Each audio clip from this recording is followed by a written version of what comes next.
Welcome to Conversations. Welcome to conversations. मैं आपका host, आपका दोस्त मुख्तदर खान, और आज मेरे साथ डॉक्टर केतन शुक्ला है, जो फॉर्मर एम्बेसडर रह चुके हैं to many countries. He is an ex IFS officer, retired IFS officer, और आपने उनको कई बार शो पे देखा होगा। He is one of my most frequent guest.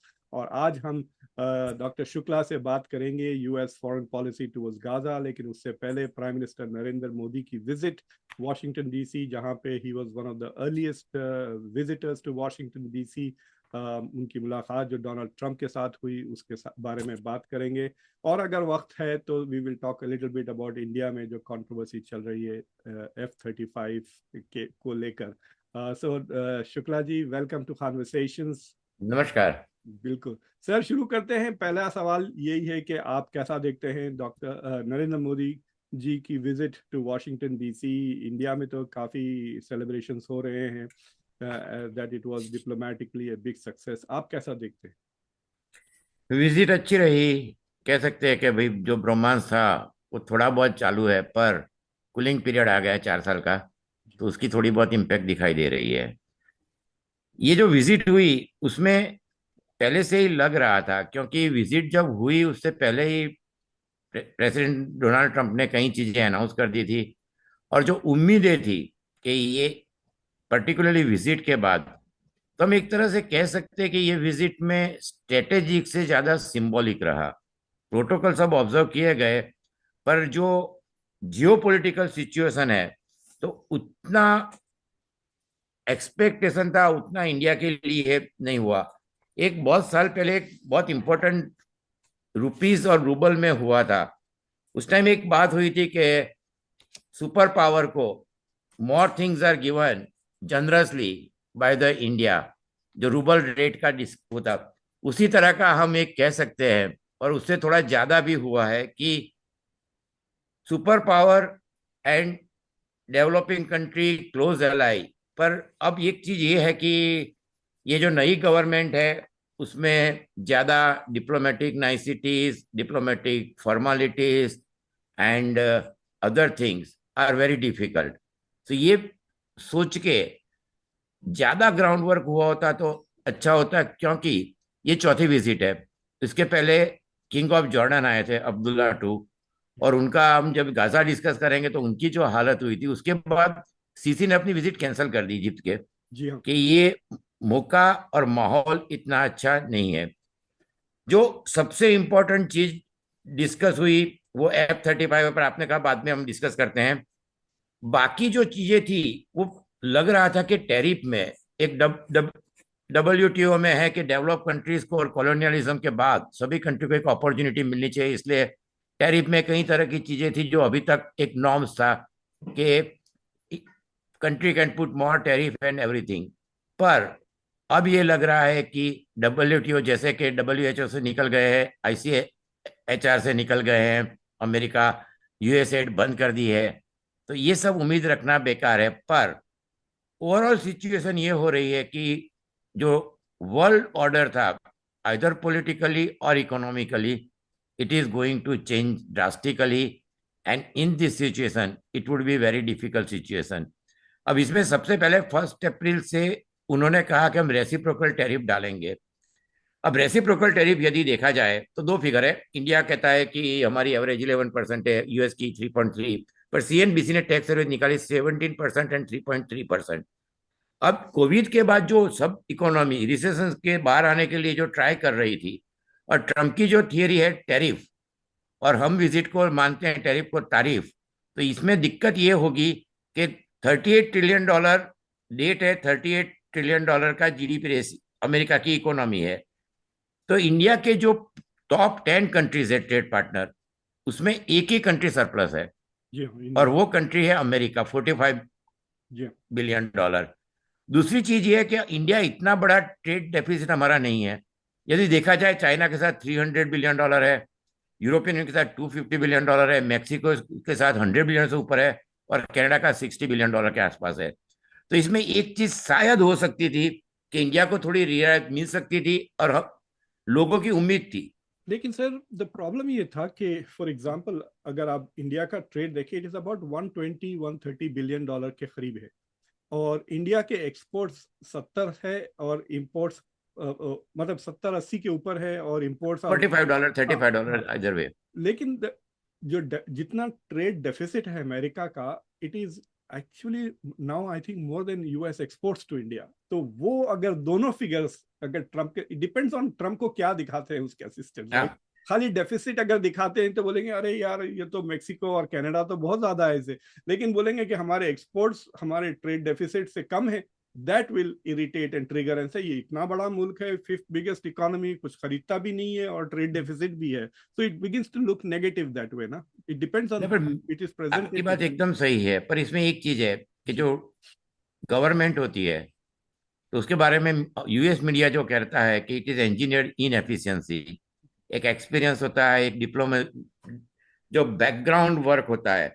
अब इसमें दिक्कत क्या हो रही है कि जो ये रेसिप्रोकल टैरिफ डाली जाएगी तो उसकी सबसे ज्यादा इम्पैक्ट इंडिया पे होगी, जो 29% होगी। ब्राजील के ऊपर 29% होगी। इंडिया ने पहले कुछ कोशिश की कि हार्ले डेविडसन और 30 आइटम पे कम किया, जी हाँ। ड्रोन्स भी खरीदे कई करोड़ रुपए के। पर ये जो सबसे ज्यादा एक दो कंट्री को हो रही है, और दोनों कंट्री कह सकते हैं कि साउथ साउथ के लीडिंग है। अब ब्रिक्स की मीटिंग भी ब्राजील में होने वाली है, इंडिया भी है। अब जब उन्होंने ये किया है कि उन्होंने कनाडा के साथ उनके ताल्लुकात खराब हो रहे हैं, मैक्सिको के साथ हो रहे हैं, और आपने म्यूनिक समिट में देखा होगा कि हक्सेत और वाइस प्रेसिडेंट ने जो स्टेटमेंट दी है, तो यूरोपियन यूनियन में जेलेंस्की ने एक चीज कही कि we should make European army. तो आपके जितने भी एलाई है, वो सभी एलाई को आप ये कर सकते हो, और आगे हम डिस्कस करेंगे क्वाड भी। तो इंडिया एक ऐसा एलाई था कि जो जियो स्ट्रेटेजिकली उनके लिए इंपॉर्टेंट था। पर यदि नाटो बिखर जाए और यदि कनाडा यूरोपियन यूनियन के साथ जाए, तो इसमें एक चीज ये हो सकती है कि चाइना के लिए पूरा स्पेस ओपन हो रहा है कि कनाडा ने trade Mexico and European Union, so all are going with China. And इसमें इंडिया के लिए उनकी जो इकोनॉमी को ज्यादा बूस्ट मिला होता तो अच्छा रहता है, ऐसा मेरा मानना है।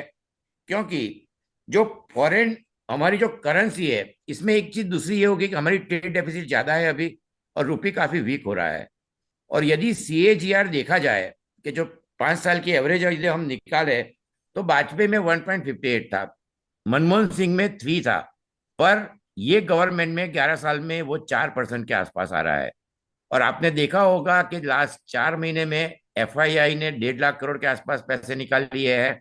स्टॉक मार्केट में स्मॉल कैप मिड कैप गिरे जा रहे हैं। सो ये जो रूपी की वीकनी, रूपी और वीकन होगा, FII का विड्रॉल ज्यादा होगा, तो इंडिया की इकोनॉमी के लिए ये रेसिप्रोकल टैरिफ यदि 1 अप्रैल से लगी तो ये बहुत बड़ी चिंता की हो। सर सॉरी मैं आपको इंटरप्ट कर रहा हूँ कि या ये तो 2025 आई थिंक इंडिया के लिए is going to be a tough year, yes economically और डिप्लोमेटिकली भी काफी चैलेंजेस होंगे। लेकिन जो इंटरेस्टिंग थिंग थी सारी जो इतना इंडिया में इतना हाइप था कि prime minister Modi is one of the earliest to meet, हालांकि he was the fourth to meet, और जितने भी लोग आए क्राइसिस वाले लोग हैं Bibi Netanyahu, king Abdullah. But India ने जाने से पहले ही अनाउंस कर दिया कई टैरिफ रिडक्शन लग्जरी गुड्स पे 150% से 70%। लेकिन डोनाल्ड ट्रंप ने नरेंद्र मोदी से मुलाकात से 1 घंटा पहले ही अनाउंस द रेसिप्रोकल टैरिफ्स, और जिस तरह से उन्होंने अनाउंस किया, ही वाज ट्रोलिंग इंडिया। वो कह रहे थे यस। कि मतलब कि it's going to be very interesting since India is the biggest abuser of tariffs and I will announce this. तो उन्होंने टैरिफ्स पहले अनाउंस कर दिया, प्राइम मिनिस्टर मोदी से मिलने से पहले रेसिप्रोकल टैरिफ्स का अनाउंस कर दिया कि आपकी बात एकदम सही है, और हाँ। इसमें दो चीजें हुई है उसका सिंबॉलिकली। मतलब was it a message to India जो इंडिया में no one is paying attention? नहीं, ये आप जो कह रहे हो सही है। एक तो उन्होंने ये कहा कि उनकी जो लैंग्वेज है और उनकी जो प्रोटोकॉल उन्होंने दिया कि you are the great man, you are top negotiator. जी तो ट्रम्प कई बार जो बोलते हैं उससे विपरीत कई चीजें होती रहती है। वो तो आपको अमेरिका में पहली टर्म और सेकंड टर्म में भी एक्सपीरियंस होता होगा। जी हाँ। उन्होंने ये भी कहा we will make wonderful trade deals for India, जी प्रेस कॉन्फ्रेंस में। उसके पहले रेसिप्रोकल टैरिफ अनाउंस कर दी थी। और एक चीज, उसके पहले उन्होंने जो भारतीय थे उनको बीड़ी में जकड़ के अमृतसर भेज दिया, तो ये भी विजिट के पहले हुआ। और तो ये विजिट के दो इमीडिएटली बाद और एक आ गई। एक अभी एक और आ गई है, उसमें जी। भी बीड़ी में जकड़ के भेजा है, वो वापस आया उसी टाइम भेजा है। जी हाँ। और उसमें तीसरी भी आ रही है। तो जी ये हाँ। सब चीजें जो हुई वो ऑप्टिक्स के लिए अच्छी नहीं थी। दूसरी चीज ये है कि जो ओवरऑल प्रोटोकॉल था, तो बाइडेन बाहर तक लेने आए थे, बाकी तो हम पहले से बात करें तो कहीं बहुत, तो वो भी इतना वो नहीं रहा। तो मुझे लगता है कि ट्रम्प को कुछ कसक तो है।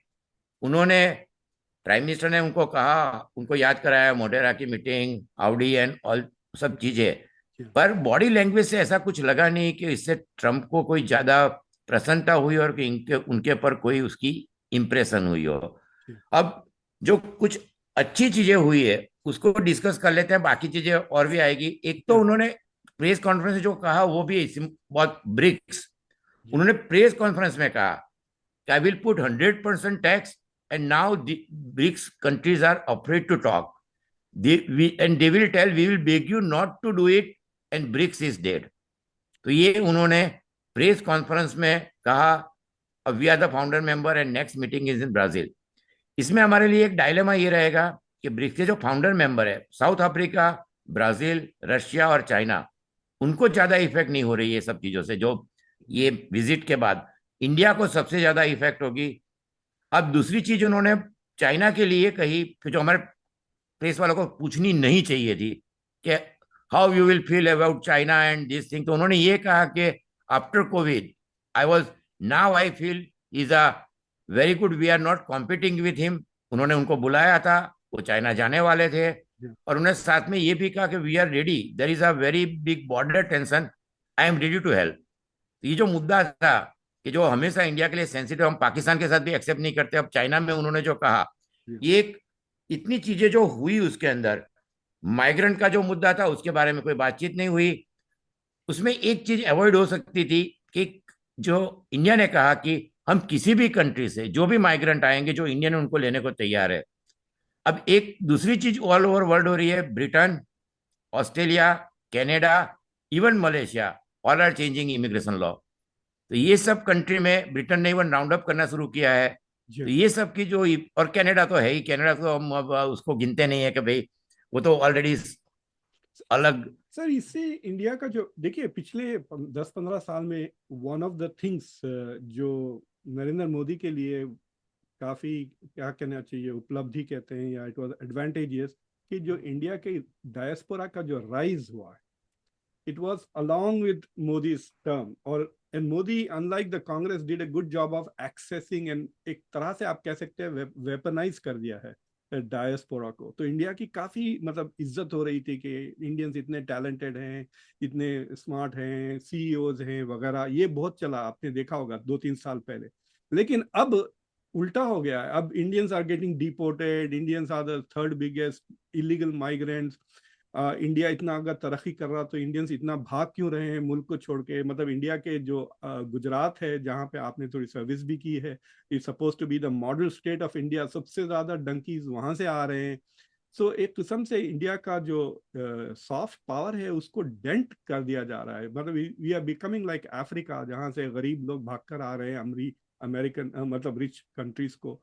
तो वो एक, उस पर भी थोड़ी बात करिए। और दूसरी जो बांग्लादेश के बारे में जो सवाल उठा, अब एंड ट्रम्प ने इमीडिएटली कह दिया कि US deep state was not involved, उसके बारे में आपके क्या ख्याल है सर? नहीं, दो चीजें हैं। एक तो गुजरात में पहले से इस तरह का मुंह रहा है। हम जब मेडिसिन में पढ़ते तब भी लोग ग्रीन कार्ड, कोई भी लड़की मिल जाए शादी कर लो और अमेरिका चले जाओ। सो गुजरात पर जो सॉफ्ट पावर था वो 10 साल में नहीं बना है। जी हाँ। जो इंडियन है, जो अफ्रीका में इंडियन है, वो कई कंट्री जैसे केन्या में 30% इकोनॉमी, और मेजोरिटी कंट्री में, इसी तरह अमेरिका में उनकी पर कैपिटा इनकम अमेरिकन से, जूस से भी ज्यादा है। ज्यादा है, और सबसे ज्यादा है, सबसे ज्यादा है। और गुजरात तो ये 1 साल में नहीं बना है। जी हाँ। 300 सीओ सीएफओ है। अभी तक इनको जो एनआरआई थे उनको वेपनाइज, जो आपने कहा, तो उनकी इमेज थी, उनका एक रुतबा था, वो हर जगह था। It was soft power and silent power. जी हाँ। तो अब ये हुआ है कि जो पावर था, तो ये पावर को चैनलाइज जो करना चाहिए था, जिस तरह कि जो इवेंट है, so it should not have been event management, it should have been a real power in each and every country. जैसे कि ये हमारे इमिग्रेंट आ रहे हैं, यदि एनआरआईज के साथ डिस्कस करके उनको भेजने का सोचा होता, हो सकता था, वो करते, क्योंकि जैसे आपने कहा कि पावर है, सॉफ्ट पावर है, तो ये जो सॉफ्ट पावर है ये डबल एजेड, कि जब इकोनॉमी बहुत डाउन होती है, so then people are identified who are very vocal and who are very prominent.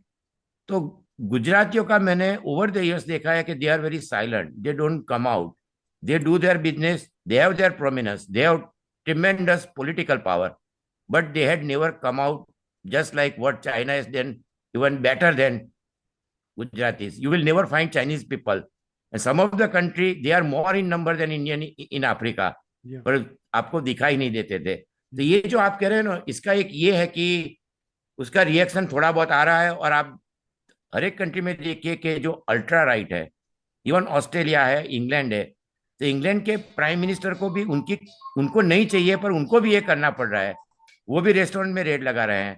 तो ये परिस्थिति जो हो रही है, सब सॉफ्ट पावर को किस तरह चैनलाइज करना, ये बहुत बड़ी चैलेंज रहेगी। बहुत बड़ा पावर है, आपकी बात एकदम सही है, पर उसका सब्सटेंशियल रिजल्ट हमें मिले, वो हमारे लिए बहुत ही महत्वपूर्ण रहेगा। बांग्लादेश का आपने कहा, एक संस्कृत में या हिंदी में कहते हैं कि जलता हुआ लाक्षागृह कृष्ण को अर्पण किया जाता है। तो ट्रंप ने ये कह दिया कि ये डीप स्टेट और ये उसमें मेरा लेना नहीं है, प्राइम मिनिस्टर विल रिप्लाई। तो उन्होंने ये नहीं कहा कि बांग्लादेश हम उनको सौंप देते हैं, उन्होंने रिप्लाई छोड़ दिया। पर दूसरा एक महत्वपूर्ण दूसरा हुआ कि जो तबस्सुर राणा कैनेडियन जी हाँ, जी हाँ। पाकिस्तानी है, उनको सुप्रीम कोर्ट ने सजा कर दी थी, 14 साल की है वो।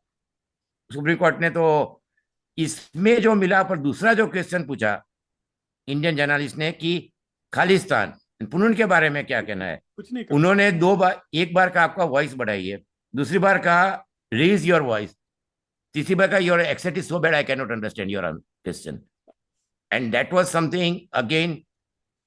उसमें भी बहुत मतलब वो आपने गौर किया होगा कि ये पहली प्रेस कॉन्फ्रेंस है जिसमें I think the Indian media was very active.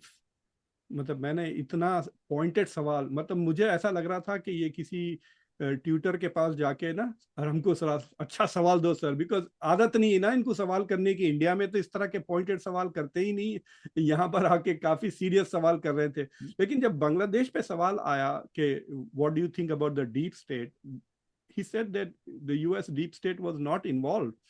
और जो जवाब उन्होंने दिया, इट सीम्स के he is not interested in either supporting और इवन, मतलब वो बांग्लादेश के मसले में इन्वॉल्व होना ही नहीं चाहते। I think he will not get involve because he has lot of, इतने मसले हैं बड़े कि आई थिंक इस कप इज फुल ऑफ, आई से आइदर हैप्पीनेस और माइजर, I don't know, but it has lot of issues.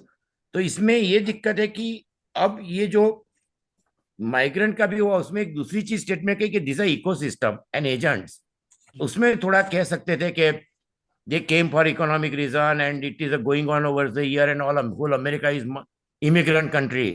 तो ऐसा कुछ कहा होता तो फिर अब ये नाव पूरी वर्ल्ड के सभी के लिए एक्सेप्ट किया है।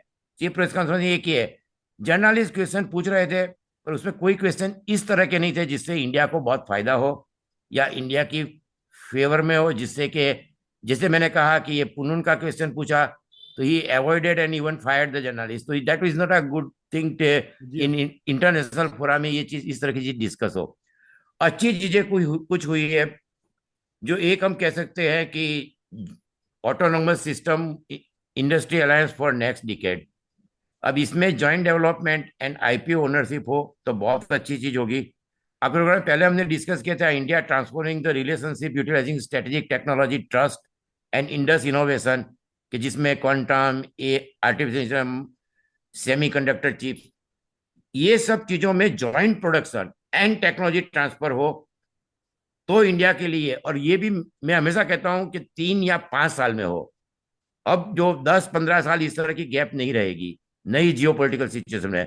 So it should be fast, so it should not be symbolic, it should be strategic and it should happen Anduril and Mahindra and Harris and Bell का जो कॉन्ट्रैक्ट हुआ है, तो देखते हैं कि उसमें क्या होता है।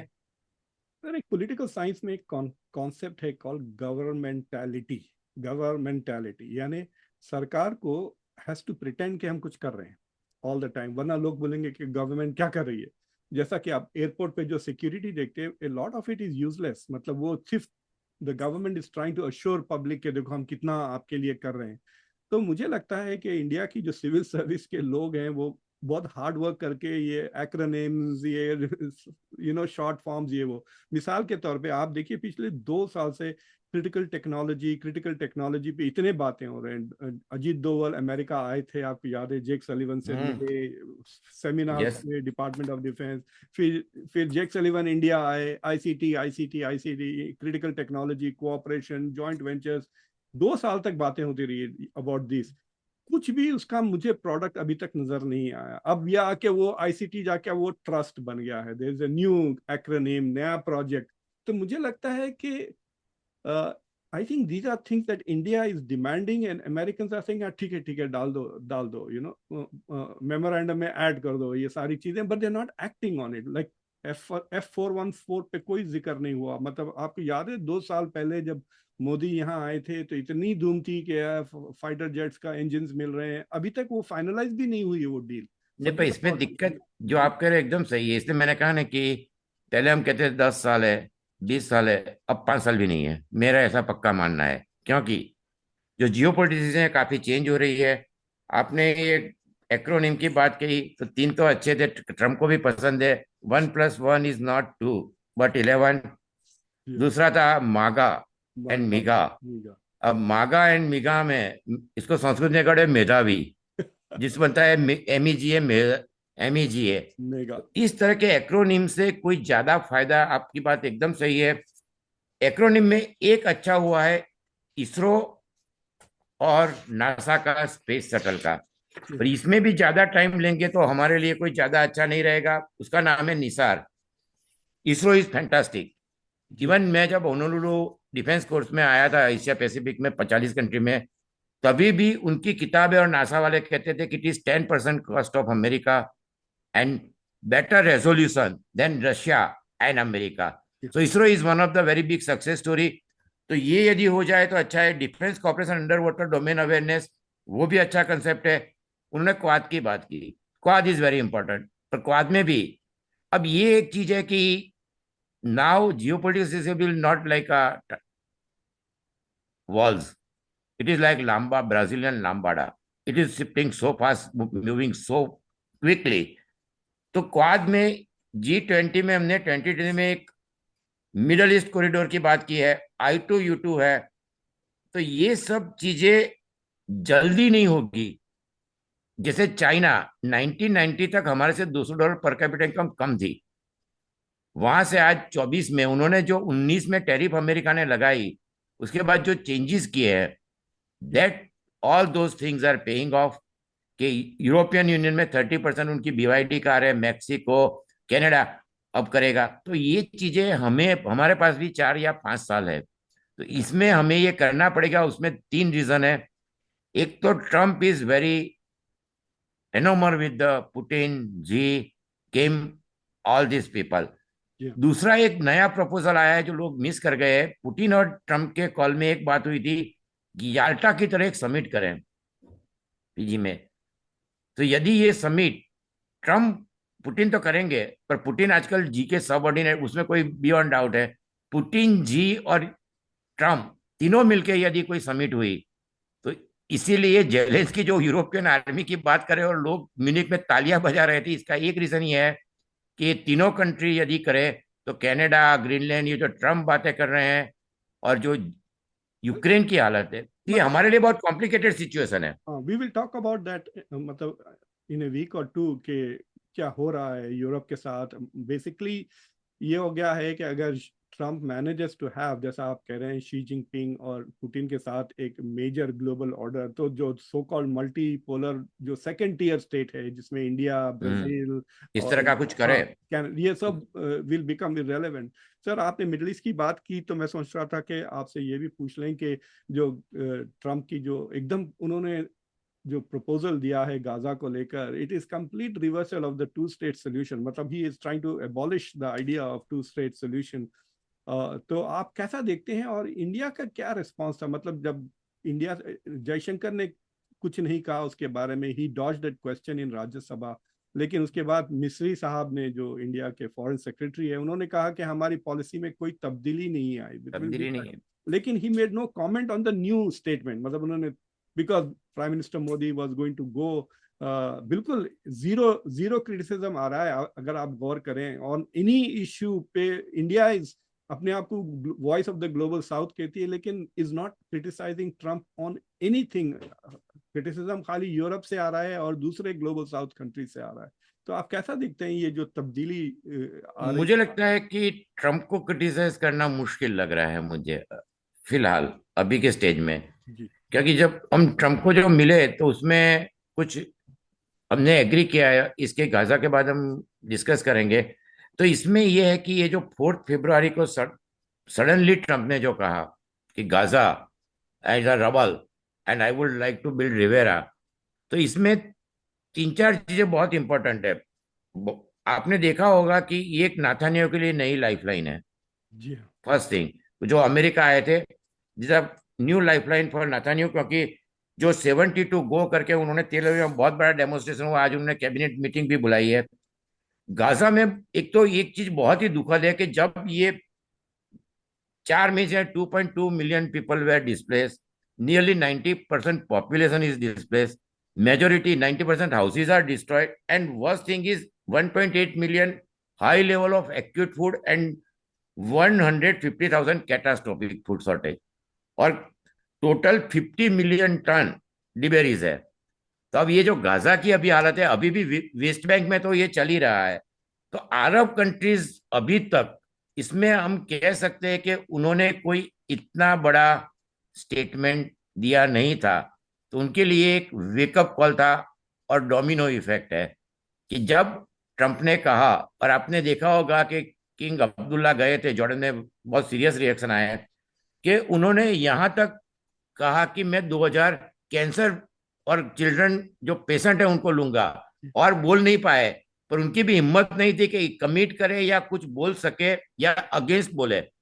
पर ओवरऑल देखा जाए तो पूरे मिडल ईस्ट में मेजोरिटी, एक एक तरह का हम ये कह सकते हैं कि नाकबा के बाद ये बहुत बड़ी चीज है। सीसी ने इसलिए अपनी विजिट कैंसिल की है, और मिडल ईस्ट में पहली बार रेयर यूनिटी दिखाई दे रही है। तो इसमें दो चीजें होगी अगेन, चाइना को बहुत बड़ी स्पेस मिल जाएगी, क्योंकि चाइना का स्टेक इसराइल के साथ ज्यादा बड़ा है नहीं।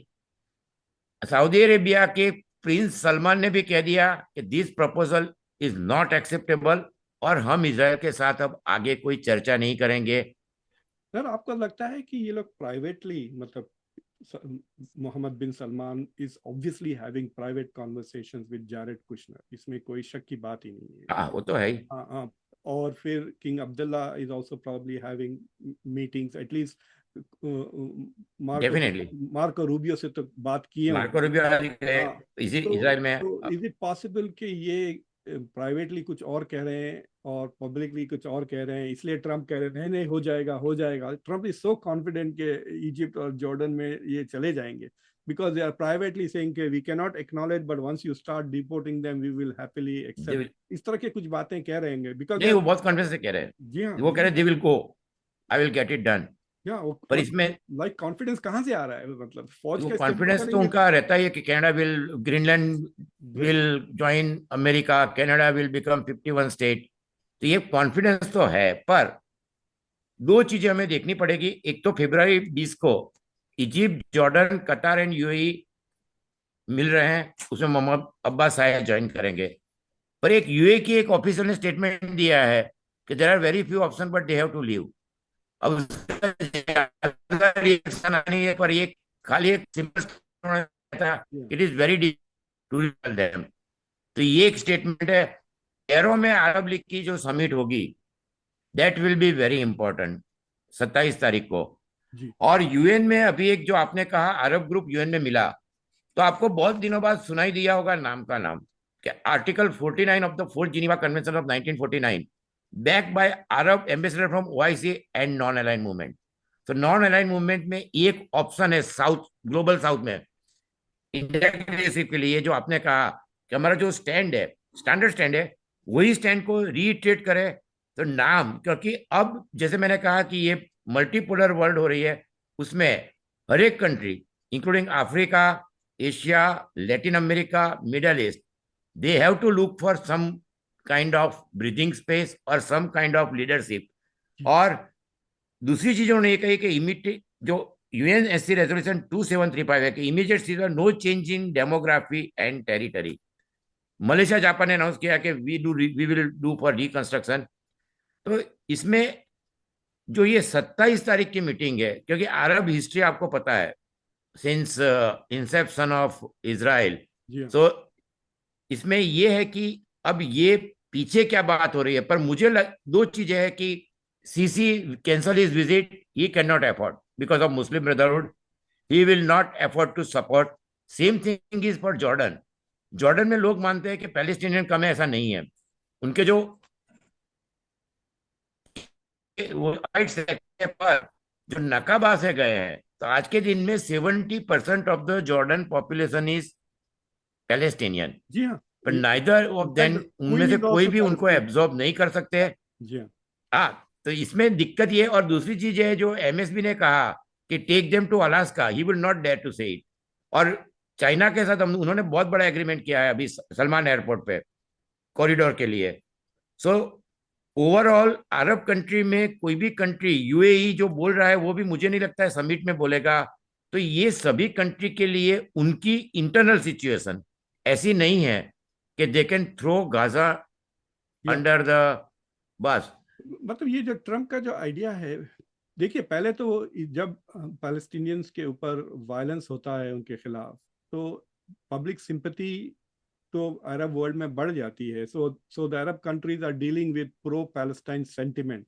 लेकिन अब जब उनके ऊपर आपत्ति आ गई है कि भाई आप ले लें इनको, तो it is now Trump has given two reasons to dislike American policy. एक जो, हाँ, तो सर मैं आपसे ये देख रहा था, आज सुबह मैं उठकर रिपोर्ट्स देख रहा था, तो ट्विटर पे काफी मतलब F-35 को लेकर काफी चर्चा चल रही है। और most of the attacks were on the Congress, के कांग्रेस वही चाहती है जो पाकिस्तान चाहता है, पाकिस्तान इज वरीड के F-35। आप कैसा देखते हैं ये proposal? I came out of the blue, I was very surprised. जी नहीं, पाकिस्तान का तो कोई लेना देना नहीं। मैं हमेशा कहता हूँ 2-4 साल से कि डिस्कस करना है तो मैं चाइना करना चाहिए, आइदर फॉरेन पॉलिसी और इवन इकोनॉमी और इवन जियो पोलिटिकल सिचुएशन। जी हाँ, F-35 प्लेन हमारे जो कहते हैं हमारी नई small plate multiple fighter fit में सेट नहीं हो सकता है। दूसरी चीज ये है कि SAM 400 जो हमारी एयर डिफेंस सिस्टम है, जी हाँ, एलन मस्क ने खुद कह दिया, इसलिए इसके बारे में ज्यादा कमेंट करना सही नहीं है। उन्होंने 24 नवंबर 2024 में कहा था कि meanwhile still people are building fighter jet when there are drones and the worst military value for money is the F-35। F-35 में काफी प्रॉब्लम है खान साहब। एक तो इनकी जो ये है काफी कॉस्टली है, $100 बिलियन के ऊपर है। ओवरली कॉस्ट $36,000 आ रही है। सॉफ्टवेयर ग्लिचेस ज्यादा है, ट्रायल ज्यादा नहीं हुई है, ज्यादा प्लेन। नाटो का रिपोर्ट है कि they can not fly it frequently because of last moment, repair takes lot of time. और एक बिल स्विपमैन करके अपने बड़े ऑथर है, उन्होंने लिखा है एक किताब $1 ट्रिलियन ट्रेन रैक।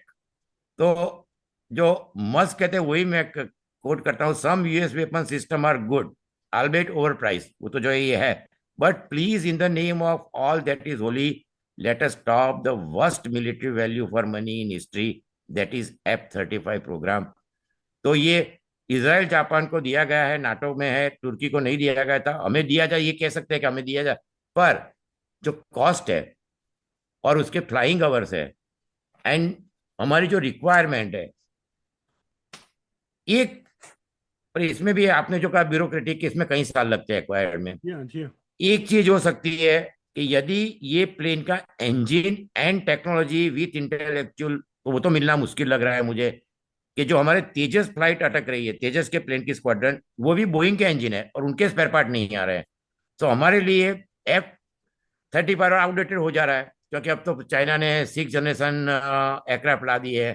तो ये हाँ, तो वो जब इसमें तक वो डील होगी इट विल बिकम ऑब्सोलीट, मतलब इट इज और डेफिनेटली ऑब्सोलेट। इट्स लाइक तो सेइंग ये कि है, आप आईफोन 16 के लिए वेट कर रहे हैं, ऑर्डर वेट कर रहे हो, आईफोन 18 आ गया, आप 16 खरीद रहे हैं, वैसी बात हो। टेक्नोलॉजी ट्रांसफर करेंगे, या उसके बाद मैन्युफैक्चरिंग तो जी ये जल्दी हो जाए जैसे 1 साल में, पर ये उम्मीद मुझे लगता है कि बहुत मुश्किल है।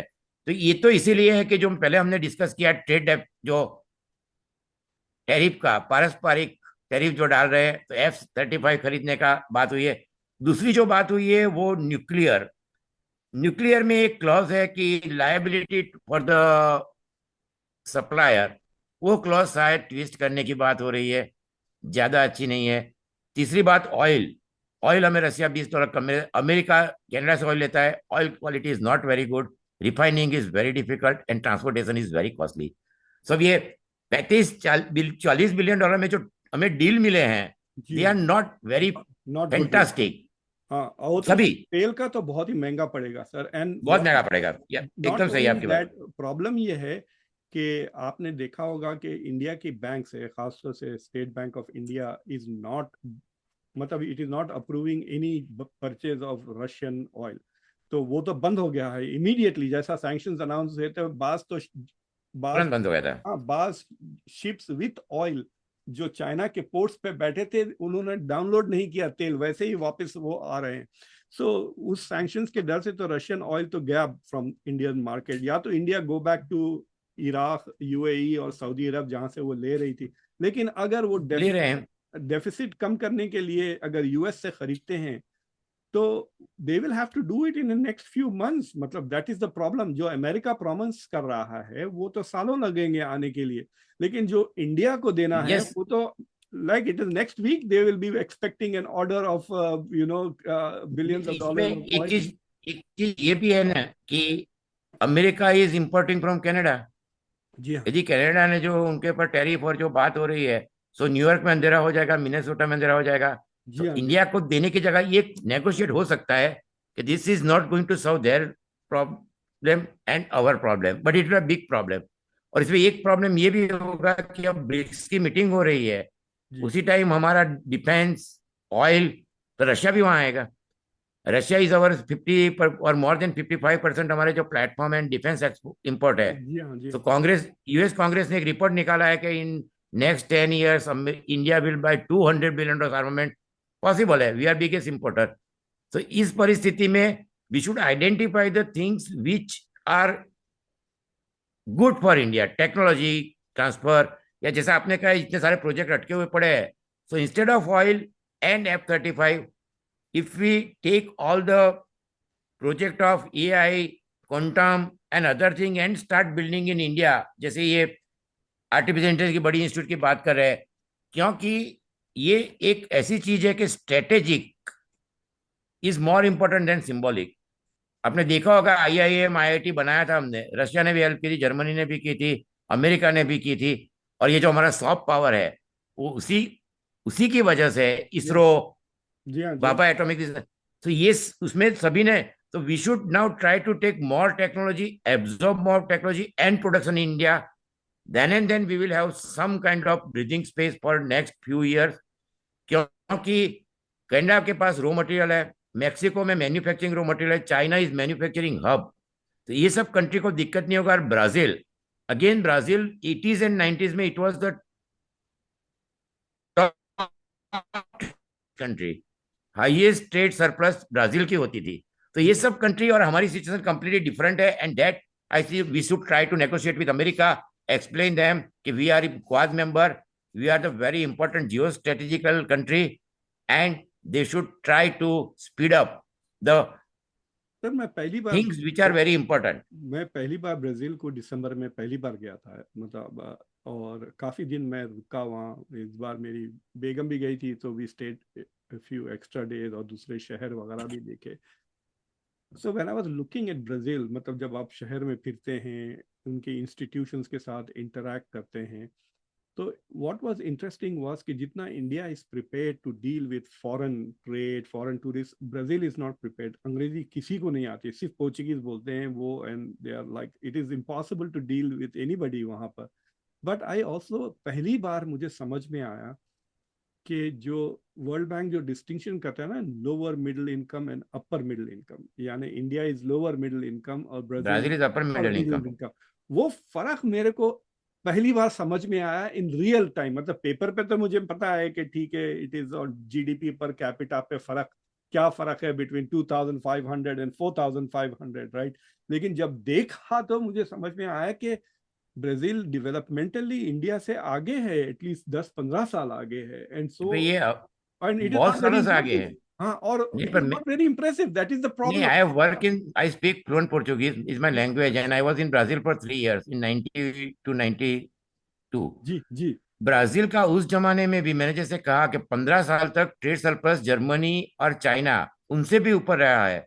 15 साल तक पूरी वर्ल्ड में आप इकोनॉमिक्स देखोगे तो they have massive production and they are very lucky people. जी तो there is joke in Brazil, there is a Cristo Rey, आपने स्टैचू देखा होगा जी कि जी व्हेन ही विल क्लैप, कहता when Brazil will start working पर 1/6 population of India, 2.5 time more land and each and every product, cocoa, coffee, billions of dollar. Chicago का bullion trade वो कंट्रोल करते हैं, ऑयल है and car production, automobile also they are very well ahead. उस जमाने में वो max उनका सप्लाई करते थे मर्सिडीज और उनके स्पेयर पार्ट्स. और इस तरह से देखा जाए तो Brazil has very lucky country and particularly Lula जब वो प्रेसिडेंट पहली टाइम में थे, ये जनधन योजना है बहुत अच्छी तरह इम्प्लीमेंट की है. जी हाँ जी हाँ अब तो आराना है. तो ब्राजील एक ऐसा कंट्री है कि उनको they can handle crisis spite of their bad leader. जी तो ये ब्राजील को दिक्कत नहीं होगी. आप एकदम सही कह रहे हो. इसलिए हम ये जो ब्रिक्स के 5 कंट्री है, साउथ अफ्रीका काफी दूर है और उनके जो वाइट है उन्होंने भी ट्रम्प को कह दिया हम आना नहीं चाहते हैं जी क्योंकि उनको इनवाइट इमिग्रेशन उन्होंने उनको इन्विटेशन शायद मस्क की इन्फ्लुएंस होगी तो पर उन्होंने वो जाने को चाहते. तो ये चारों कंट्री में किसी को ज्यादा बड़ी दिक्कत नहीं है. और शायद सऊदी अरेबिया उनको भी they are also having. So हमारे लिए ये इंपॉर्टेंट है कि we can balance the BRICS and we can assure America कि हम ब्रिक्स में करेंसी स्लो रखेंगे पर they should give us technology transfer, manufacturing capacity as fast as possible, and also defense, atmanirbhar. They have, if we become in next 5 years, we can say we will have very bright future. Otherwise complicated situation. As an American, अगर मुझसे Trump पूछते हैं कि technology transfer करने के क्या, तो मैं तो कहूँगा कि भाई अगर आप आज टेक्नोलॉजी ट्रांसफर कर दें उनको तो फिर कल क्या बेचोगे उनको. So it is not in the US interest to transfer the latest technology, because अगर इंडिया आत्मनिर्भर हो जाता है तो फिर खरीदेंगे कौन. India is going to be the third biggest economy, और अगर India is addicted to American weapons and American products, that is the ultimate dream ना, कि $1.5 बिलियन की आबादी है, इनको जितना बेच सके उतना बेहतर है.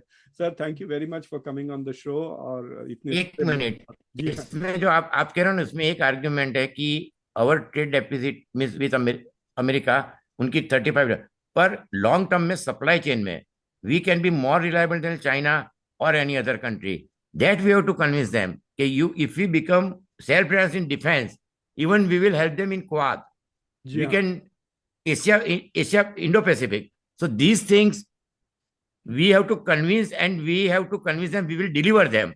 That is more important. Quad में तो इंडिया इज नॉट सजेस्टिंग ना कि अगर आप चाइना से लड़ेंगे तो हम आपके साथ लड़ेंगे, वो मैसेज तो नहीं दे रहा ना. नहीं, वो तो करना पड़ेगा ना.